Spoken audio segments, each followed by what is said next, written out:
So I ran into a little issue with the Recoil SWS12. It's basically the same thing as the 10, and in fact they use the same amplifier. The amplifier is good for about 200 watts. This is it. It's on the inside. It's a, it looks like a little Class D. Not sure. It's got an inductor right there. Let's see if that's the power side. Nope. Power side. So transformer on top, and then it looks like the inductor on the bottom. So it could be Class D. I'm not sure. But this is like the third client in a month, and this is wintertime, that we've got the complaint that it starts turning off and on after they've used it for a while.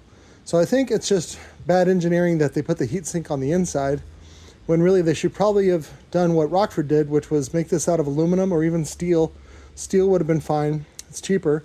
And then heatsink it to the outside. And then if you want to add fins, you could, or you could even make the plate bigger, even without fins, just to give it a little more heat sink. So the way that we fix it is we just pull this out.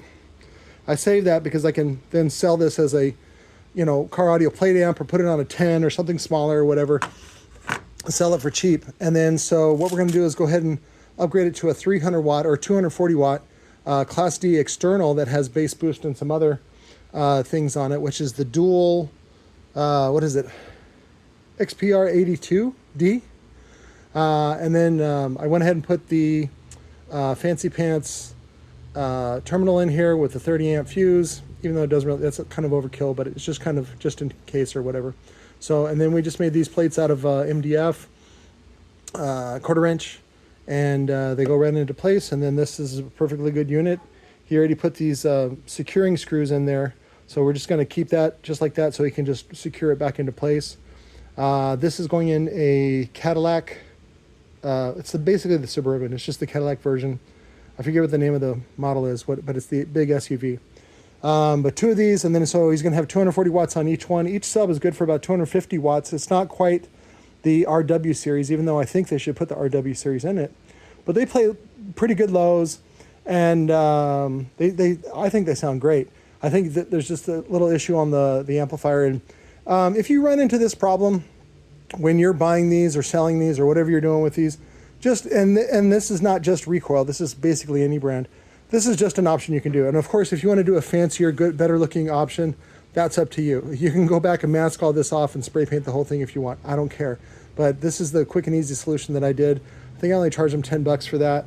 And then I'm charging a $30 upgrade on the amplifiers. So there you go. That's one of the issues with the Recoil Audio SWS12, and also basically any powered subwoofer. Another issue is that we saw this week was with the JL Audio versions, where the plate amp is geared for like 1/2 ohm, and then they use a weird, I forget what it is. It was the TW3, I think it was, and that was like 1/2 ohm or 1/4 ohm or whatever it was, voice coil, and sort of the same options. And these guys are like, again, this is not my opinion. This is JL's opinion, that if you were, I don't want to say dumb enough, I want to say willing, if you were willing to spend that much money on the first one and it lasted over a year, you should buy another one, right? And again, that's not my opinion, that's JL's opinion.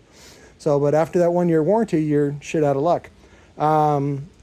Again, this is one way to salvage this, and this is also a great thing that you can do on like OfferUp or Facebook Marketplace. If you go to meet somebody and you go to test it and it is broken or something's wrong with it, get it at a discount. Make them an offer. You go, hey, I know you were going to sell this for whatever, $100.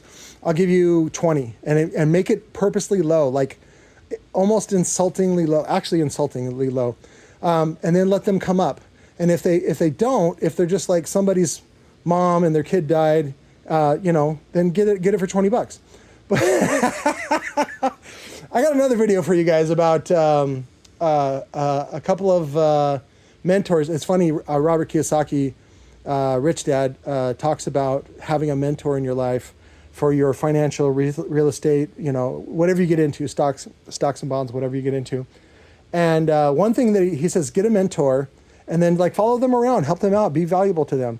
And what he doesn't talk about is when you find out that, I don't know, they eat children, they cut the throats of old ladies. And you go, oh, now I see why you're rich. Okay, I get it now. I understand now. So, but again, that was a joke of my personal life. And anyways, this is a pretty good solution for this. I love you guys. I'll talk to you later. I got more videos coming, but I got to spend most of today just packing orders and making up for being gone at Recoil yesterday. I love you guys. I'll talk to you later.